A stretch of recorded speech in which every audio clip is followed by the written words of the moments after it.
मित्रों नमस्कार, मैं हूं राकेश कुमार। आप देख रहे हैं माताभिमत। मित्रों, आज सबसे पहले बसंत पंचमी की शुभकामनाएं। रक्षाबंधन है, यह पर्व बहनों का पर्व, तो सारी बहनों को हमारा प्यार, हमारा प्रणाम।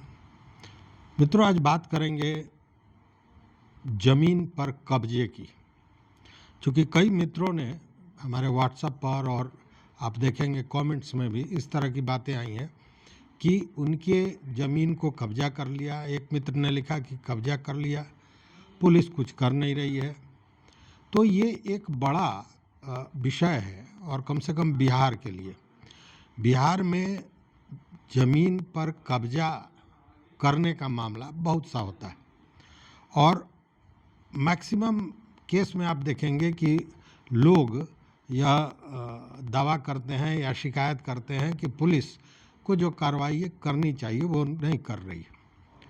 तो ऐसी स्थिति में क्या कर सकते हैं जो आपको आसानी से उस चीज़ से बिना झगड़ा झंझट किए, मार पीट लड़ाई किए हुए उससे आप निकल सकते हैं। तो देखिए मित्रों, ज़मीन आपकी है और किसी और ने कब्जा कर लिया है, या दूसरी स्थिति ये बनती है कि आपका कब्जा है बहुत दिनों से, ज़माने से, लेकिन ज़मीन किसी और की है। तीसरा स्थिति ये बनता है कि आपके सामने आपके ज़मीन को जबरन कब्जा कर लिया गया। तो कई स्थितियां होती है। तो सबसे पहले यह समझ लें कि ज़मीन अलग मैटर है, कब्जा अलग मैटर है।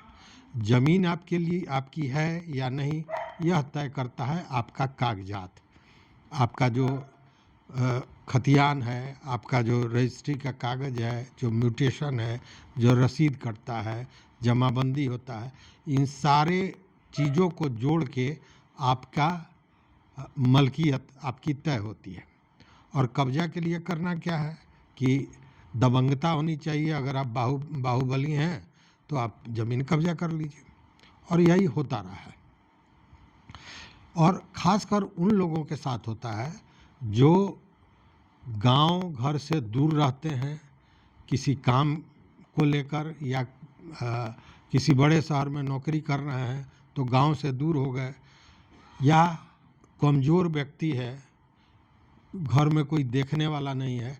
खासकर वृद्धों के साथ, जिनको एक तरह से कहें कि बच्चे नहीं हैं, या बच्चे जो हैं सो कमज़ोर हैं, या बच्चे बाहर चले गए हैं, वैसे लोगों पर नज़र होती है भूमाफियाओं की।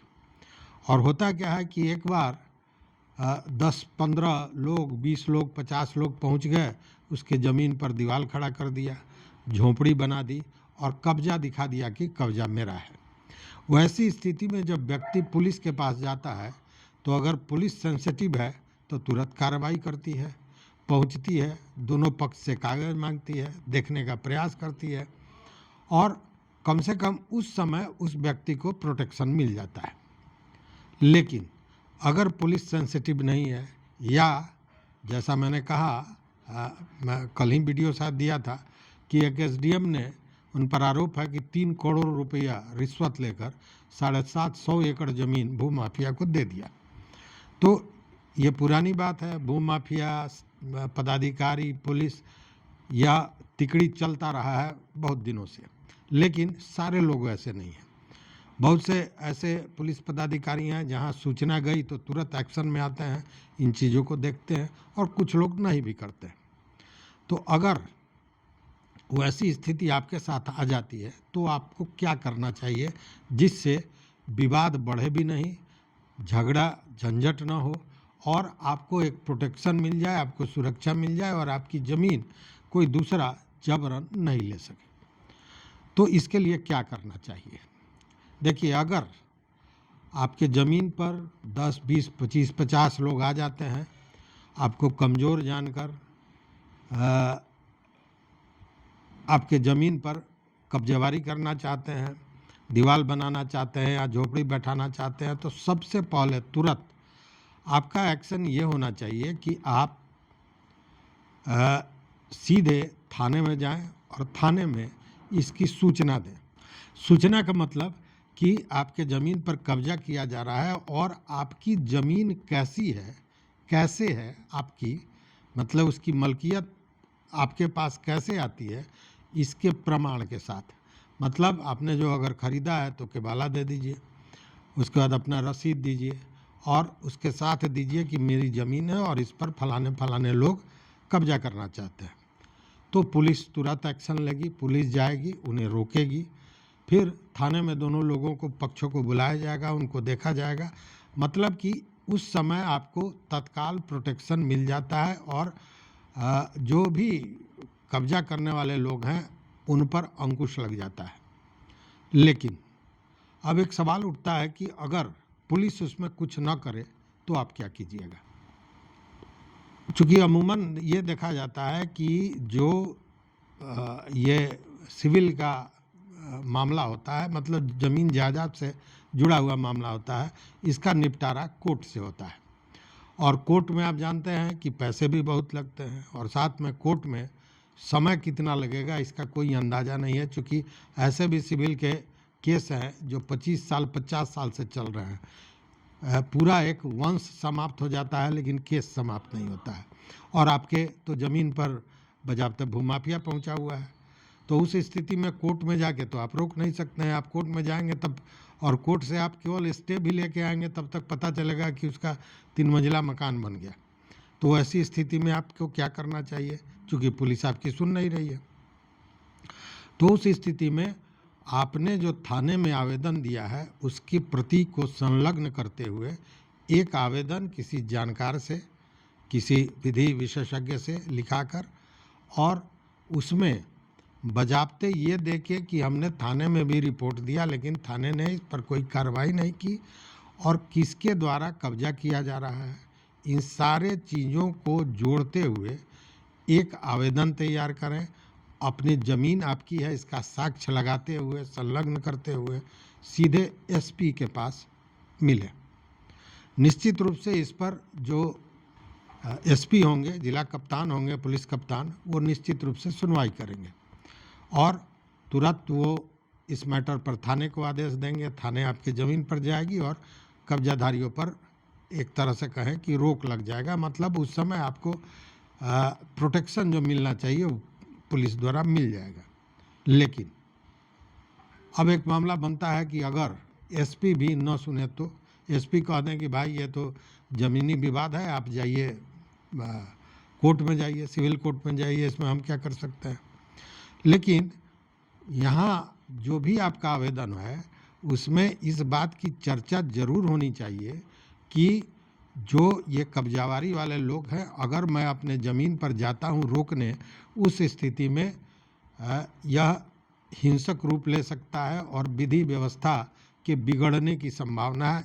इन चीज़ों का लिखना आवश्यक होगा, क्योंकि पुलिस का सबसे पहला काम होता है कि विधि व्यवस्था का संधारण कैसे किया जाए, अपराध पर रोक कैसे लगे। तो वहाँ हिंसक कार्रवाई हो सकती है, इसलिए उसको भी उसमें लिखना चाहिए। और ये लाजमी भी है कि अगर वो अरवे हथियार के साथ आकर और आपका ज़मीन कब्जा कर रहा है, आप रोकने जाइएगा तो मारपीट तो होना ही होना है। तो इसमें गलत भी आप नहीं लिख रहे हैं, तो ये लिखना चाहिए।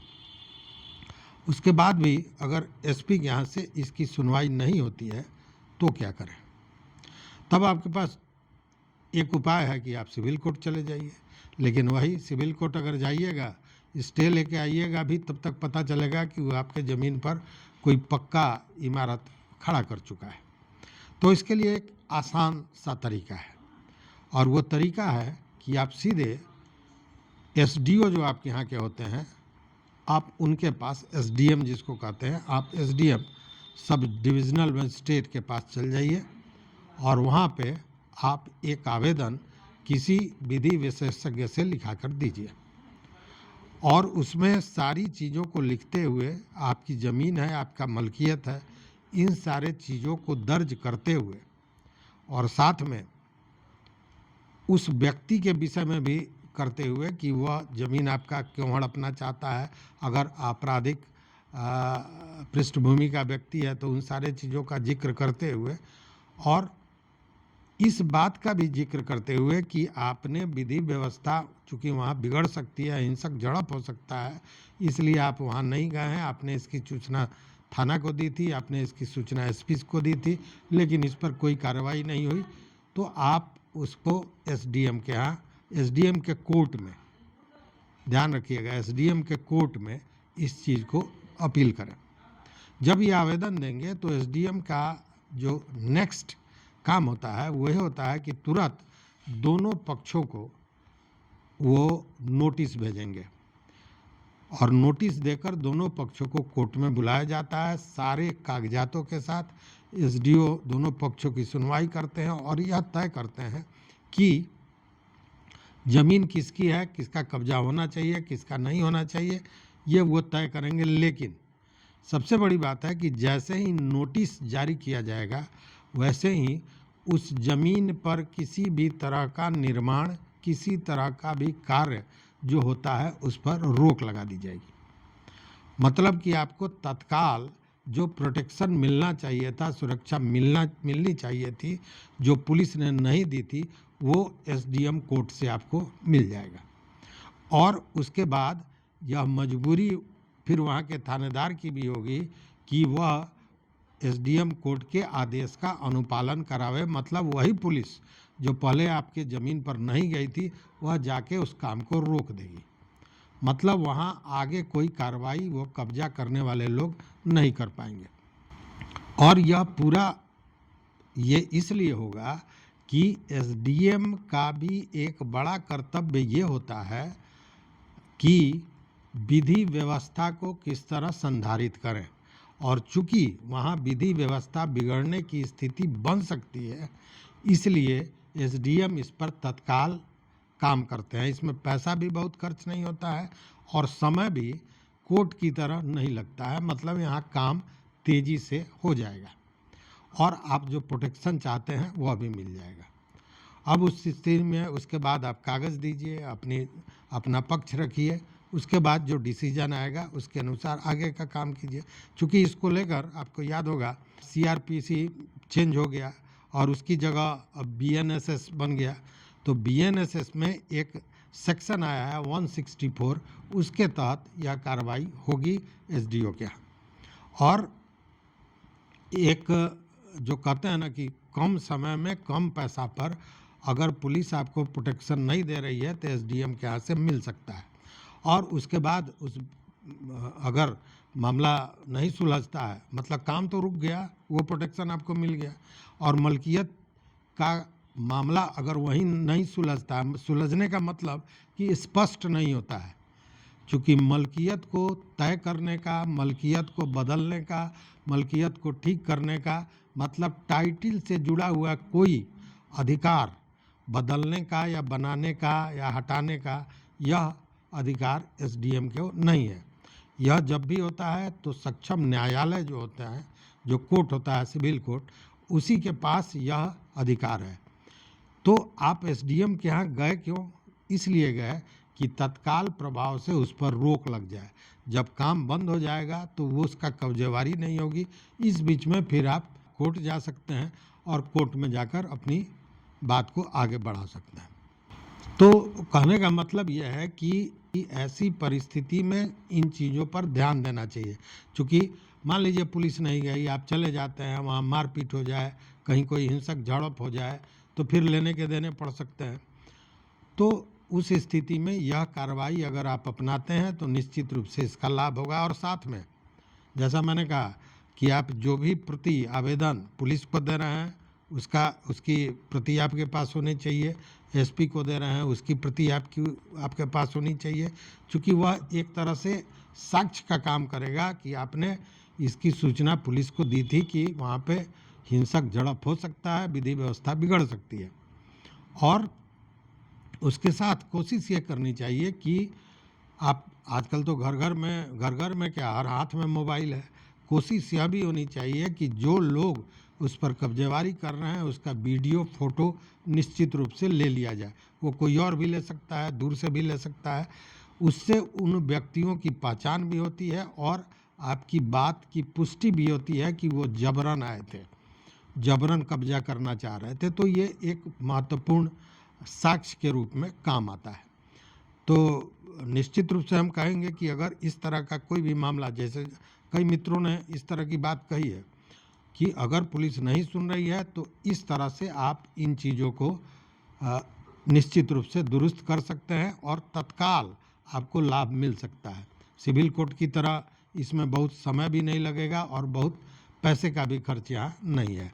फिर बाद में अगर मलकियत का डीड का मामला है, टाइटल का मामला है, तब तो सिविल कोर्ट जाना ही पड़ेगा, चूँकि उसके अलावा किसी के पास वो अधिकार नहीं है। लेकिन तत्काल प्रभाव से इस विधि से आप बिना झगड़ा किए हुए, बिना मारपीट किए हुए अपनी संपत्ति पर जो लोग जबरन कब्जा करने आए हुए हैं उन पर रोक लगा सकते हैं, उन पर अंकुश लगा सकते हैं। तो अगर ये वीडियो आपको उपयोगी लगे तो निश्चित रूप से सब्सक्राइब कीजिए, लाइक कीजिए, दोस्तों के साथ शेयर कीजिए। और मित्रों, इससे जुड़ा हुआ कोई मामला, कोई घटना आपके पास हो, कोई शिकायत हो, तो निश्चित रूप से हमारे कमेंट बॉक्स में बताइए। मेरा व्हाट्सअप नंबर भी है। मैक्सिमम दोस्त, हमारे मित्र जो हैं, व्यूअर हैं, वो व्हाट्सअप पर भेजते हैं और जानकारी लेते हैं, जानकारी देते हैं। तो व्हाट्सअप पर भी आप लिख सकते हैं। देखते रहिए मत अभिमत। बहुत बहुत धन्यवाद। कोटिशा आभार।